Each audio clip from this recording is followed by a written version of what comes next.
Pianos. Sometimes you're really lucky you get a great piano. This is a super piano. When I was in America doing the tour, I had a mixture of good pianos and bad pianos. True story. Worst piano I ever had was I was about 15 or 16. I was playing with a little dance band, a little quartet, and we were booked to play at a wedding in Hayes, which is not a million miles away from where we are now, at the British Legion Club. And we arrived there, and it was an interesting lineup, the band. It was clarinet, piano, drums and guitar. Not really a winning combination, but we worked reasonably regularly. And we arrived for this wedding, which was a bit strange. I have to say the wedding was a bit strange. I mean, the best man, interesting chap, and he seemed to spend more time fussing around the groom than anything else. That a little bit of a worry. And we arrived there, and the first thing I always used to do was go over to the piano and hit a note, and then Terry would take out his clarinet, play a note just to see if it was in tune.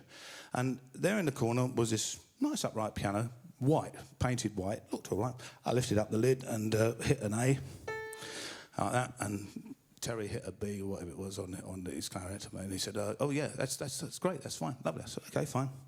So they all set up.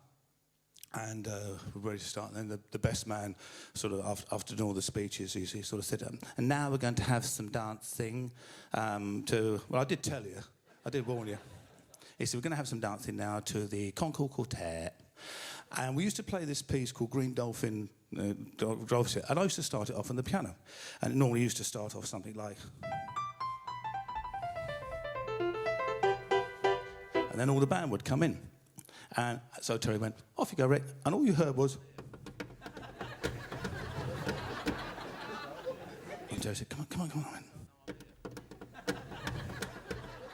I said, "There's nothing working.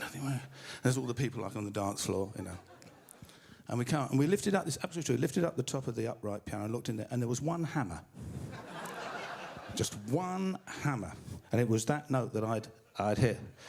So we're all standing, not quite knowing what to do. And they called for the caretaker, who's in charge. And he came in, and I never forget, it's absolutely true. He looked, he said, "You, young man, know nothing." He said, "You're not going to complain about that piano." He said, "In fact, it was only painted last Tuesday." I said, "But there's only one hammer." He said, "Oh, you want everything, you lads." And off he went. So I couldn't actually play.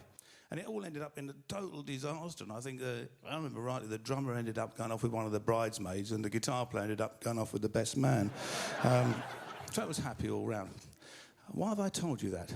Ah, yes, because one of the nicest pianos was the piano that used to be at Morgan Studios, which is what I did Morning Is Broken on. Not dissimilar to this little fella here.